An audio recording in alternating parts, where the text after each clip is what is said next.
Thank you for tuning into Monday Morning Conversation with Pastor J and T. Drake. Grab your coffee, tea, or milk, and let's talk about the topic for today. Let's get the conversation going. 5, 4, 3, 2, 1. Good morning, everyone. Good morning. This is Pastor J and T. Drake with Monday Morning Conversations. We apologize because we're having technical difficulties, but as you see, we are still going to go live, and you'll just have to catch it probably a little later today. It'll be up. I'll say check around noon Central Standard Time or 10 a.m. Pacific Time, 1 p.m. Eastern Standard Time. Good morning, T. How are you doing this morning? Good morning, Pastor J. I'm doing great. With all the technical difficulties that we're having, we're troopers, and we're going to keep going forward. And we just pray that our supporters will understand the technical difficulties. And it's not on our end; it's on the application that we're using to broadcast live. And we will figure out something for next week. But trust and sure, we will not leave you disappointed. T, do you have a sponsor for today? Yes, I do. It is Bigelow Vanilla Chai Black Tea, warming me up. Okay, say that again. Bigelow, that's the name brand, and it's Vanilla Chai Black Tea. And I have plain old black coffee. Uh-oh. Do you get that from Aldi, or do you get that from somewhere else? Oh, that is not an Aldi. That came from Ralph. Oh, okay. Well, that's great. That's great. Okay. Well, we're going to go ahead and get started, and we're going to talk about, we're in the cuffing season conversation, and we're going to go forward with that. So let's go ahead and talk about the definitions of cuffing season, and then what our audience will hear later is some audio we have on cuffing season. So what is our definition on cuffing season? What do you have? Okay, so hold on. I don't have the whole definition. Well, give our definition. What I know. Well, give our definition. Our definition of singles actively looking for a significant other to participate through the winter months and the holiday season, to have someone to bed down with for the holidays. And you know what, T, as I was listening to the audio, you hear some of them say cuffing season is between October and December, and then some will say October to February. We go all the way to February. Mm-hmm. Yes, the winter months. Yeah. Our definition officially starts right after Halloween, and it goes until February 14th. And the definition that T gave was one that that most of them gave. I mean, your definition was spot on, just different time frames. But the key to this season is they painted it as a great thing, but we are painting it as going to this season like a deer during hunting season with caution. And right. Because this is a season where, yes, singles tend to want to pair up instead of being single. And these decisions to pair up may be decisions that have ripple effects throughout your life that may cost you more than you want to pay in any frame fashion, economically, socially, spiritually, emotionally. And things happen during this season. Babies are produced during this season, and not the wanted babies, but the unwanted babies. Abortions go up during this season. So we want to give you some things that people use to manipulate you during cuffing season. Last week we talked about blood in the water, and this week we're going to talk about gaslighting. And Tanika, you know what? The interesting thing about gaslighting, I found out it was a play. Yes, it was. Back in the 1940s. But I'm going to let you take it away. Tell me about gaslighting, because really I'm new to this. definition in the sense of in relation to cuffing season, but how do we tie gaslighting into cuffing season? Well, since you mentioned that play, I will just expound upon it just briefly. That play was about a man who convinced the woman who was his wife that she was going crazy. Her perception of reality was distorted. He was doing all kinds of things to make her think that she was crazy, and she was not. So gaslighting for domestic violence and for what cuffing season is, it is a unique psychological, emotional, and mental trick of your perception, making you believe something is not true when in reality it is. So that is trying to make the person deem themselves crazy by the other person's action.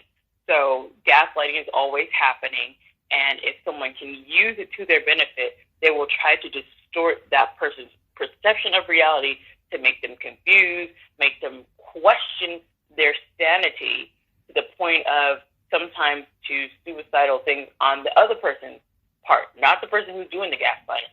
So it is very dangerous. Gaslighting is very dangerous. So that's what we're talking about when we say gaslighting. And then when we add for affection, they use that gaslighting tactic to pair it with affection to manipulate the person to do what it is they want them to do. And then you brought up the affection. When I was listening to some of the videos on YouTube about this, it was like what they call love bombing. Yeah. Telling them things, souping their head up, puffing their head up, giving them attributes that they have, but you're overplaying them. You tell them how beautiful they are. You tell them how intelligent they are. You tell them they look good in certain clothing. You tell them their hair, over and beyond normal. And it's and on one way, they feed into your ego. And with this season being cuffing season, it's a biological season. And with that happening, it's like the bait that lures you in. You're looking for someone to tell you you're pretty. We're talking about women and men, handsome. You're looking for someone to do that.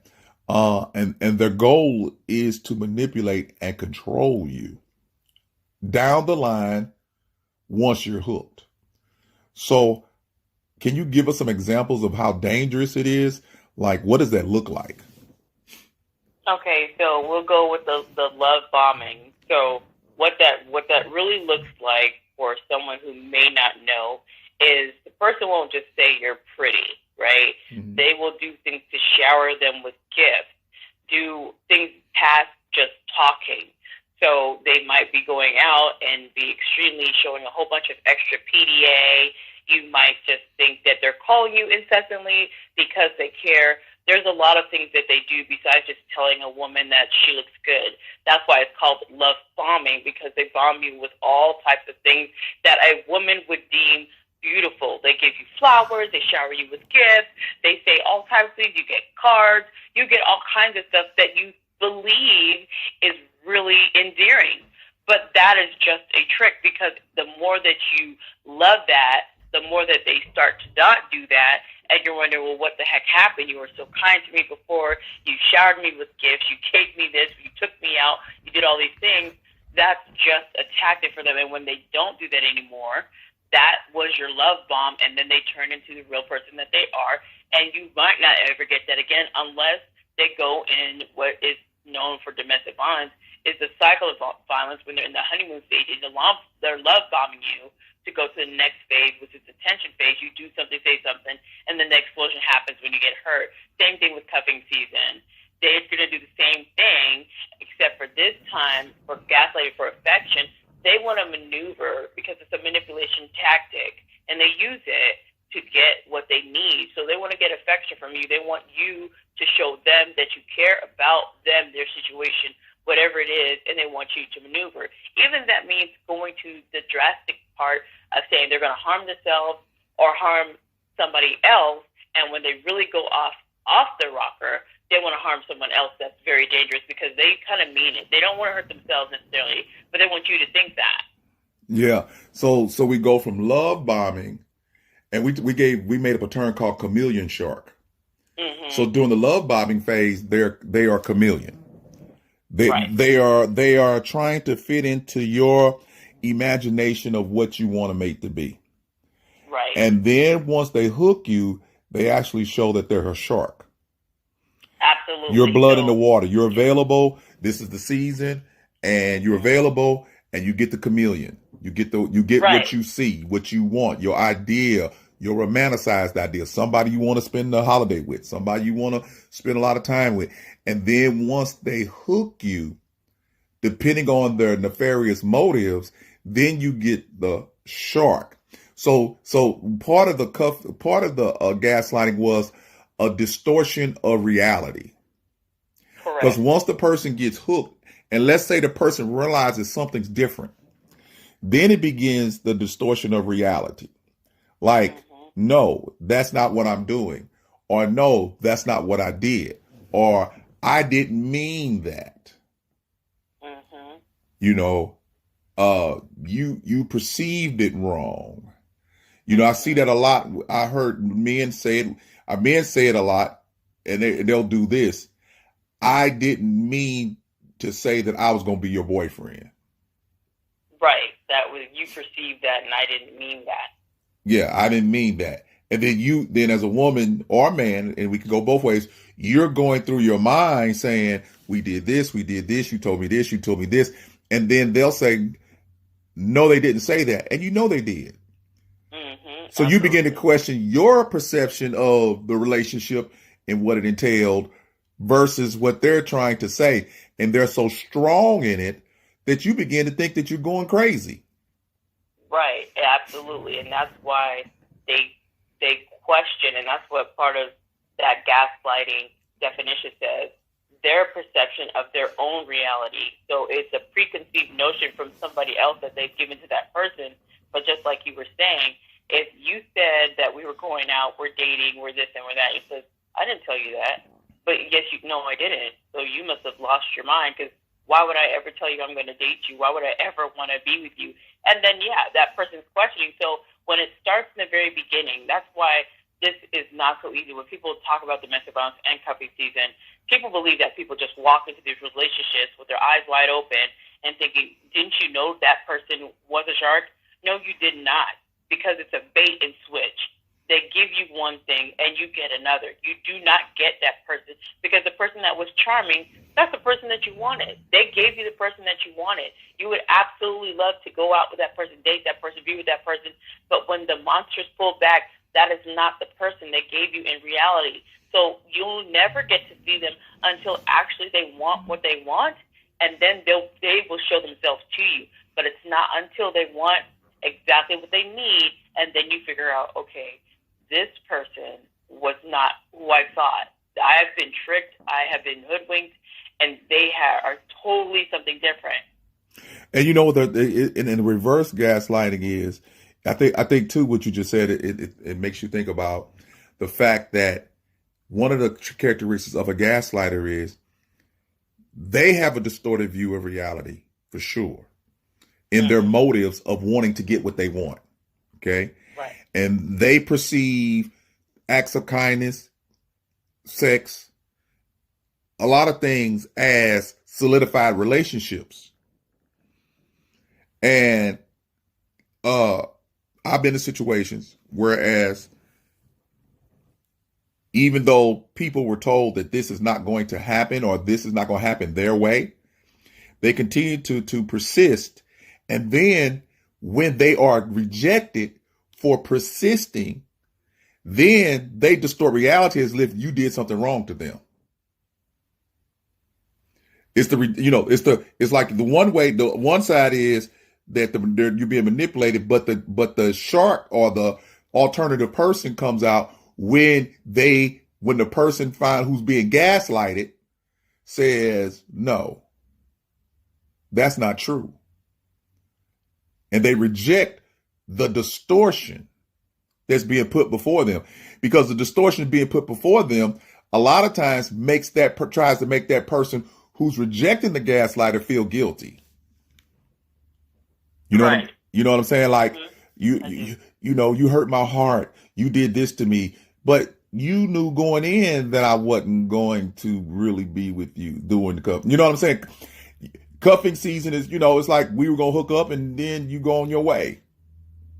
You know, there was no promise of matrimony and all this stuff, but the gaslighter on the other end will distort that as if these acts meant something when you told it from the beginning. It don't mean anything. And then the one who's distorting they'll start acting out on their distorted reality, stalking you, breaking in your house, that I need you. And if I don't get you, just acts of insanity. Actually, it's a psychosis. Because when you get rejected and don't get what you want and you start acting out on it to hurt yourself or others and damage property, something is wrong with you. Absolutely. And then you begin to paint, as your world begins to crumble, you begin to paint a reality as if you are purposely or right in doing these things based upon the rejection. Nobody deserves to have violence to them because you're rejected. And that's what's scary about the gaslighter, because the gaslighter lights their own gas. And that's when they're the most dangerous. If you got a strong personality, you can fight it off. That ain't reality. That's not what it is. And we're going to play you some clips of with definition of gaslighting. And we're going to let you listen to a gaslighter who distorted reality. And it's that gaslighter who has a distortion of reality of what they want. So I think the most dangerous gaslighter is the one who wants what they want to the point that they just rewrite history altogether. Like you talk to them and it's like nothing as it was. Even conversations that never happened. You know what I'm saying? You're like, right. That conversation never happened. That ain't what I said. And you got to have a strong continence to stand up to a gaslighter. One of the things that the one of the videos said that the way to deal with a gaslighter is deal with them from a distance. You know what I'm saying? If you got to deal with them from a distance, because that's the only way that and the distance doesn't mean that they're not going to reach out and try to do violent things against you. It's just that it keeps you in a frame of mind that you're not crazy. Right, absolutely. You're not the one sitting here going berserk, and have you ever been gaslighted? I have, by my ex. What are some of the things he used to do? Well, he would convince me that I'm not trying to convince me that I wasn't being domestically violence against. That's what he would say. Ain't nobody domestically violence against you. What? Nobody ain't doing that. Why do you think I'm doing that to you? That's not a thing. I didn't do that. I may have shoved you a little bit, but ain't nobody put their hands on you like that. What are you talking about? Wow. Yeah. And gaslighting along with cuffing season, what we're trying to do is tell you, if you're going to play the game of cuffing season, if you're going to do this, realize that the potential of you running into being cuffed to somebody who's going to abuse you down the line is highly likely. Yes, it is. The shark smells the blood in the water, male or female, and they go in for the kill. And they will hide their teeth until they get you. And if they get you and you make a mistake to establish any kind of relationship with one who's a gaslighter, you're going to regret the day you met them. You're going to regret the day you met them. T, how does narcissism play in the gaslighting? Well, we know that narcissistic behavior and narcissists only think about themselves. So with a narcissist personality, along with the gaslighting, that's just a recipe for destruction, because that person sees that it's all about me. The reason you're rejecting them is because you're not thinking about them. You don't care about them. Their perception of reality, it should be your reality. Everything is about them. They are so self-absorbed, self-centered that you need to really think about their side. You owe it to yourself to think about them. They don't really care about your feelings. That's why gaslighting can be so dangerous. They don't care if you get hurt. That's none of their business. They just care that you made them feel bad, and now they turn it around that they're the victim, even though they're being victimizing and terrorizing you. If you did, I would be nicer, but you just didn't accept my offers. So now you have to deal with double doses, and depending on what kind of narcissist you get, because there's a lot of them, there's different kinds. So yeah, you have to deal. And hold on, and because you rejected me, you got to deal with the wrath now. Right. You got to deal with the stalking. You got to deal with the breaking in. You got to deal with the harassing. You got to deal with them spying on you. You got to deal with being stalked, all of that. being stalked in every different kind of way. Mm-hmm. And depending on their level of insanity, there may be confrontations. Yeah. Not private, public, physical confrontations. And again, for those who get caught in that, because they participate in cuffing season, let me tell you something. The only way you're going to deal with it is straight on. Mm-hmm. They will not go away until you deal with them straight on.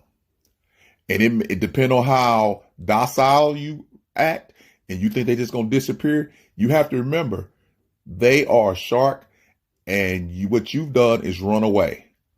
You were their bait. You were their food. You were their happiness. You were the embodiment of their joy.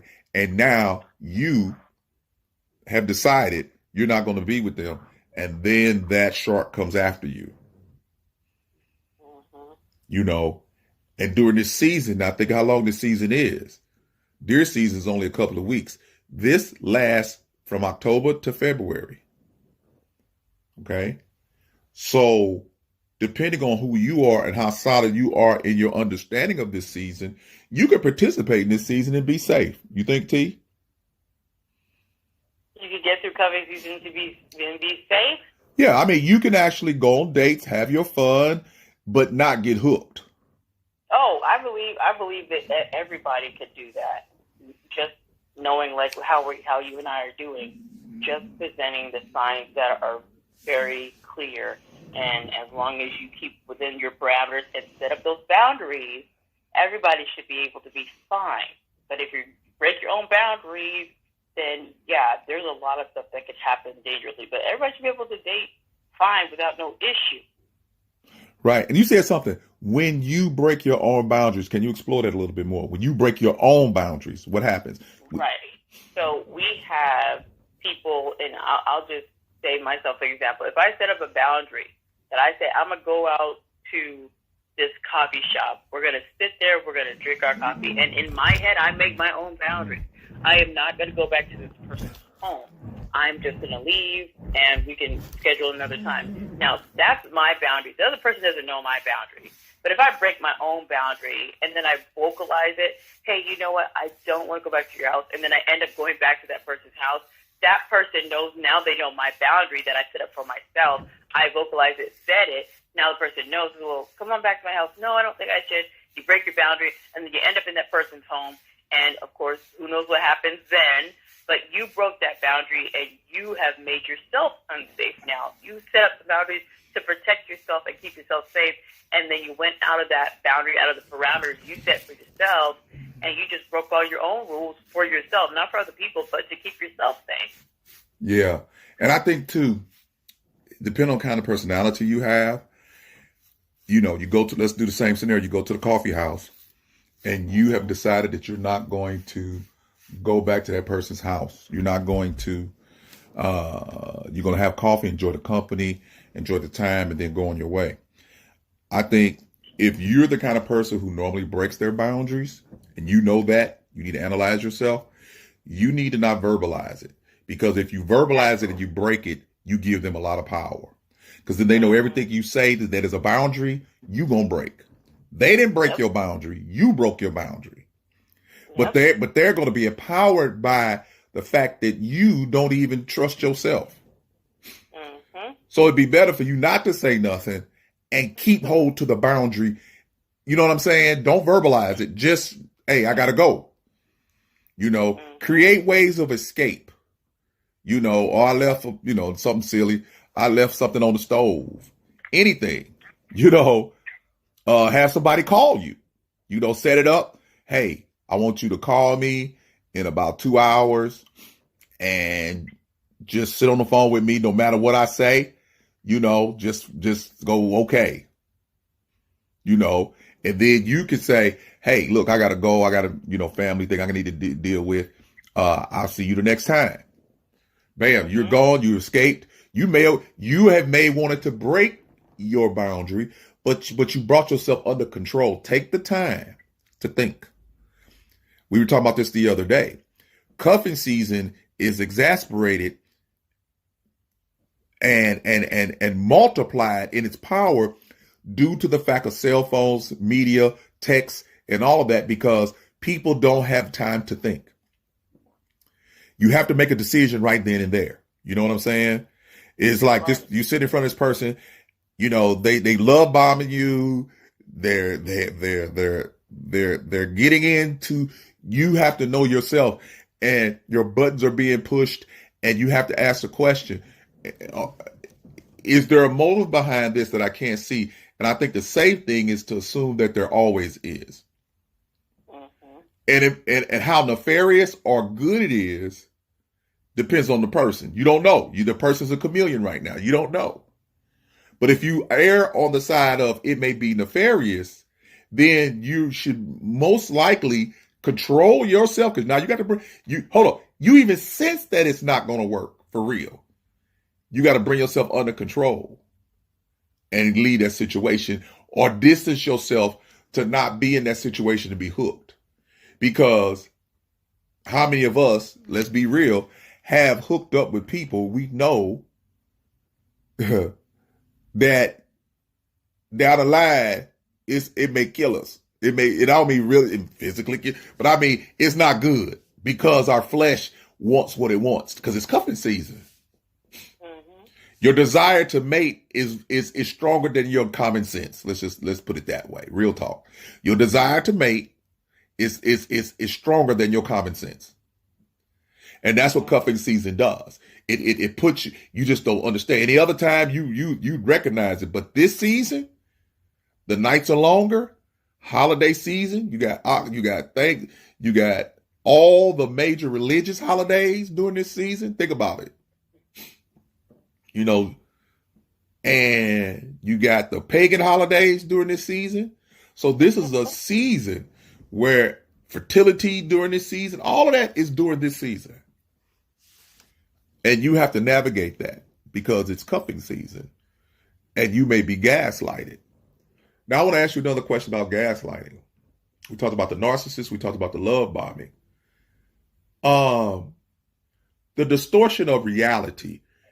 Can you give me more about that? What does the distortion of reality have to do with all this? Well, so for the distortion of reality, you talking about for the gaslighting or for the narcissist? The narcissist is going to do it, but yes, what does distortion of reality look like? Well, just assuming that there's something there that's not. That's the basis. So would it be something like, you really like me? You know you should be with me. You put in their head like they know what they should be doing with me. They ascribe their thoughts to my head. Right, and so that right there is a real thing because that happened to me recently, where that statement that you said comes out because if they're trying to be a shark or trying to be a chameleon, you can hear the buzzwords. They're very clear. You should give me a chance. I deserve a chance.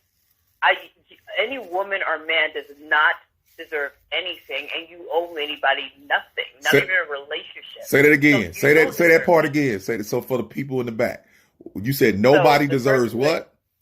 Right, deserves to be with them. You deserve to give me a chance. I should be with you. You should be with me.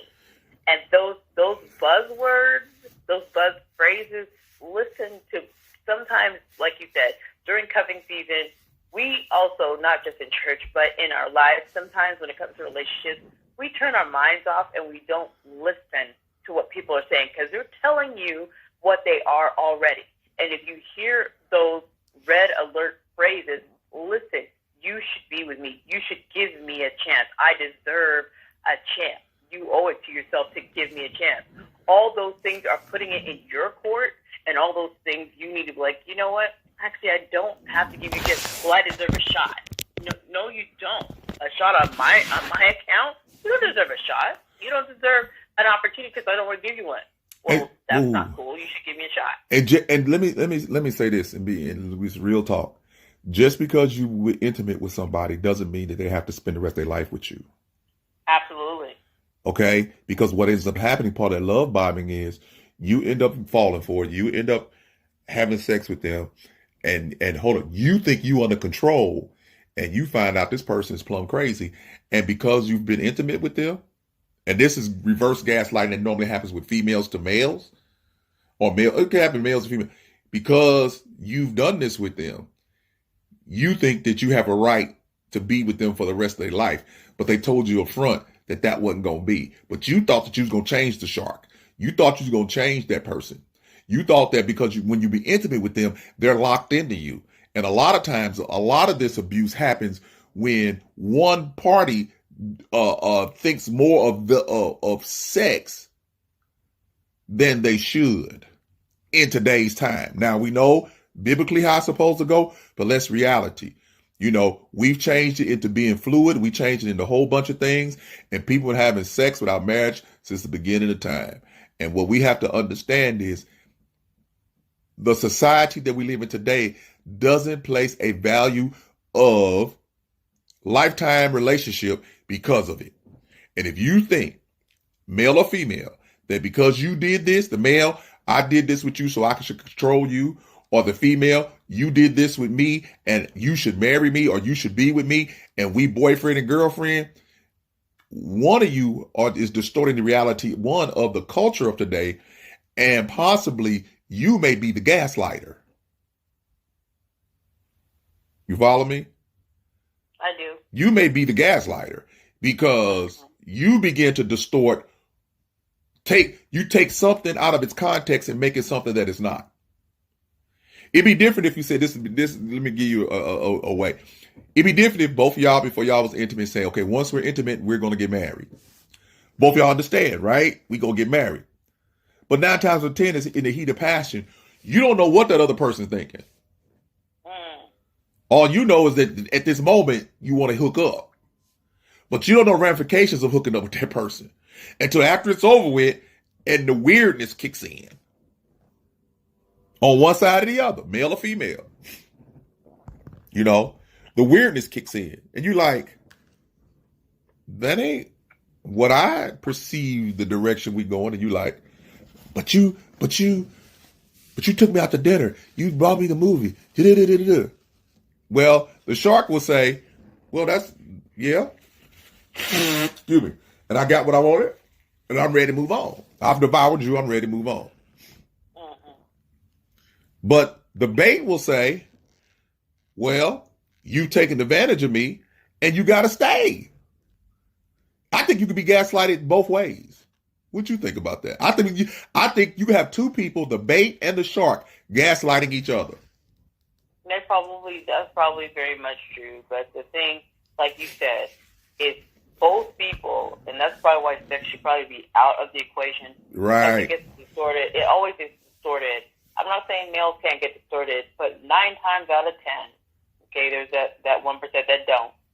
Women are always the ones that will like, well, he used me, he abused me, da-da-da-da.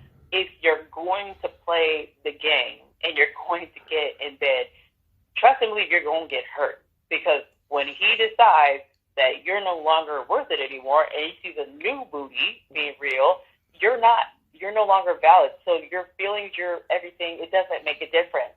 So if you enter into this thing saying, hey, I'm not going to be doing the sex thing, then he knows off the bat, and he'll probably go find somebody else who's going to give it up. That will save your heart. Now, if you're going to go into this thing, then you should probably set up parameters. And I'm going to be very honest. if you're going to do the do, you should probably do an NSA or FWB just to keep it clear so there's no relationship. NSA, no strings attached, so you don't believe you're going to be in a relationship. You know, he knows this is what it is. When y'all done, y'all done. FWB, friends with benefits. If that's what y'all going to do, state that up front. State your purpose up front. That's why people get tricked, they get hoodwinked, they get jacked up. State it in front. If the man's going to come, he said, listen, I just want to fool around. I just want to kind of hang out. Then he's telling you up front, he don't want no part of you. After he's done, he's done. And if you say the same thing too, yeah, I'm not feeling like I want to be in a committed relationship, put it out on Front Street. Then you won't have to worry about being gaslit, because if you say deuces, I'm out on the woman's side, I don't want no more of this, then he can't get mad at you because you guys agree that you're not going to do that. But it's the perception that people don't vocalize what they want, and then everybody gets hurt.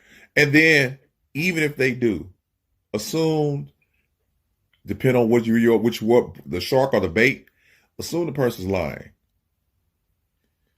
Assume the person, I've seen situations where the person wants to be friends with benefits, okay, but then they really want to get married. You accept the terms, but in your head again, you believe you could change the person, or the other way. I want to get married. Well, the sharks will say, okay, yeah, we can think about that later, because they know that you're not about to have sex and then get married. That's going to be some time, so they still want what they want. So they'll say, oh, yeah. They don't say, they ain't going to say they want to get married. They'll just say, yeah. And next thing you know, you're like, okay, 3 months down the line, come February, you're like, oh, you want to plan the wedding date? And they're like, what wedding date? Well, I told you I wasn't, but that ain't what I told you. I just told you, yeah. And yeah mean I understood what you said, but I didn't agree to what you said. And we went on, we had to do it. I had fun, but I'm ready to bounce. So you gotta know, like you say, you gotta have your mind activated during this time, right, not your flesh, because your flesh is gonna see past that and say, I know the sign, I know the symbol, I know the warning, but I'm gonna still go ahead and do this. Been there, done that. You know what I'm saying? Been there, done that, and end up with a stalker. You know, people should be able to, and again, we want you to stick around and you'll listen to a couple of videos that'll be in the description box, and listen to them about distorting reality, what cuffing season is, what gaslighting is. When you combine the two, something's going to happen that's not going to be good. But I think the biggest word is no. We talked about that, learning how to say no. That will kind of give you a advantage to begin to say no to yourself and say no to them. You know, you got to convince yourself no too, that it's not okay to pursue this the way I was going to pursue it. And then you got to go in a different direction, you know. And if you're going to play this game, just realize the game's afoot. Be careful and take care of yourself, because you could be getting in a situation that's about to last years. You know, we're being shortchanged and saying, oh yeah, February, they stalk you for, it could be lasting years. That's right. And the distortion of reality may be at you every other day. You know, so don't think that's why we're warning you. You may be handcuffed to this person for a long time. Yep. And everybody has a right, and we're going to say this, and I think you're going to agree with this, and I want you to say it in the way you say it. Everybody has a right to leave you alone. You don't own anybody, no matter what you do with them. Whether they spend money on you, whether they don't spend money on you, whether they spend time with you, whether they don't spend time with you, whether they have sex with you, whether they don't have sex with you. When one person wants to leave, let them leave. What do you think, T? I believe what you said. I concur. I agree wholeheartedly. When someone is done and they walk away, however that looks, let them go. There's no sense in trying to fight to bring them back or try to convince them in any kind of form or fashion that they need to be with you. If they've made up in their mind that they're moving on, they're moving on. And however that looks for them, they're going to do it. Nobody deserves violence against them. Nobody deserves to be stalked, harassed, all of those crazy things, calls all the time, through phone calls, through social media, and cyber stalk, because that's a real thing. People don't think that happens, but you could be cyber stalked as well. This is a dangerous thing. It happens everywhere, and just like Pastor Jay said, you could be cuffed to a person for a long time and don't think you can't be cyber stalked. That's another misnomer. It happens, and it's real, and they can do it anytime they want. You guys think that Facebook and Instagram can hide you. It can't. And they can find you and make up all different types of social media handles and profiles, and you can keep blocking that profile, and they can make another one, and they can find you, and they can follow you on social media. So don't think for 1 second that even your social media accounts are safe, even if you block it with privacy. So just like we're saying, be careful, be mindful, because there are people that will take stuff to a certain extent, and they mean what they say. That if they don't want you to be with anybody, they don't. If they don't want to stop seeing you, they mean that. So be careful and make sure you are watching your back for real. Okay, well, I think we've done a good thing on gaslighting. What we're going to do is, after this is over with, please listen along, and you're going to hear the first video is going to be on cuffing season. The second video is going to be on gaslighting. And the third, you're going to hear a person who actually is a gaslighter. T, tell them what we have on Saturdays that they can come in. We can discuss this some more, because we're going to talk about blood in the water, cuffing season, and gaslighting on Saturday. Tell them what we do. Okay, so on Clubhouse, the Clubhouse is called Podcast Connect Network, and every Saturday at 4 p.m. PST, 6 p.m. Central Time, and 7 o'clock EST, Pastor Jay, sometimes I'm there, and other podcasters and other individuals come and they talk about what we talked about on Morning Convo. So there's a place where you can talk to him, you can talk to other people, you guys can share, and you guys will get to hear more and interact. So it's really interactive. This is a great place where you don't just hear us or hear him. You'll get to actually interact and ask questions, and that's a really great place to go. So that's amazing. Please do come in and bring somebody else with you. Bring somebody else with you if you want to know some more. It's a great place to be. Great. And continue to listen to Walk Truth Radio Network and God's Gift Through His Word. We can be found everywhere on any podcast platform. Also, like, subscribe, and share on the platform of your choice. Please subscribe to both our YouTube pages, God's Gift Through His Word and Walk Truth Radio Network. And we thank you. And I'm going to leave my tag, and then T going to leave her tag. And we're going to get out of here for today. And again, we're going through technical difficulties. Please stay listening to cuffing season and gaslighting. And you're going to get to listen to a gaslighter who's distorting reality. So this is Pastor Jay of Walk Truth Radio Network. I always want you to be encouraged, blessed, and at peace. Always remember, walk in the truth of the Lord. T? Yes, and I want you guys to remember also that I want you to be blessed, motivated, and always inspired to do what God lays on your heart. Amen. And hopefully we'll have the technical difficulties worked out. But stay tuned and listen to these videos, and they'll be in the description box of our YouTube pages, and you can go from there. T, I'll talk to you later. All right, Pastor Jay. Bye-bye.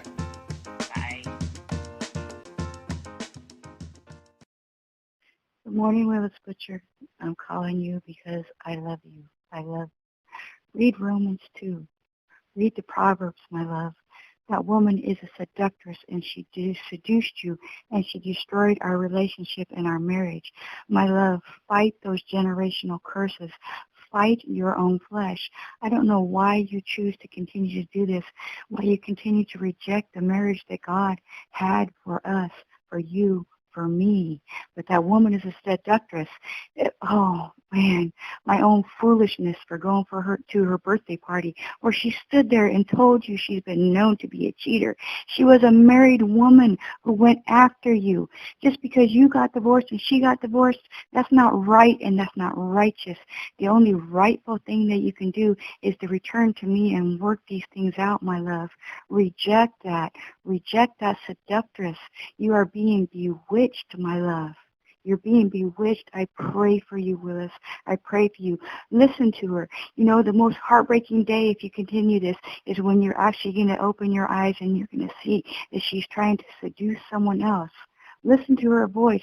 She's a seductress, and her words about God and to God are just a resounding gong. My love, reject those things. You are still caught in generational curses. Look at your past life of your father and your mother. My love, return to me, and pray to God and work these things out. Like I said, read Romans 2, read the Proverbs. That woman seduced you, and you could not even make our marriage right because your mind was on her because of her flirtful ways. Rabbi, listen, baby. Listen to the words of God. You know too much to get pulled into this. Divorce is suicide, baby. God gave you this chance with me to make yourself and these things right and reject those things that are wrong. She is wrong, baby. No matter how good you think it feels in your flesh, baby, she's wrong. I love you. I love you, and I pray for you. I pray for you. Again, just read Romans 2. Read the Proverbs about the seductress, the woman. Yes, she has knowledge of God because she's been in it all her life, but she seduced you. As a married woman, she went and seduced you, and you keep falling into these things. Stop, baby. Stop. You're committing suicide. I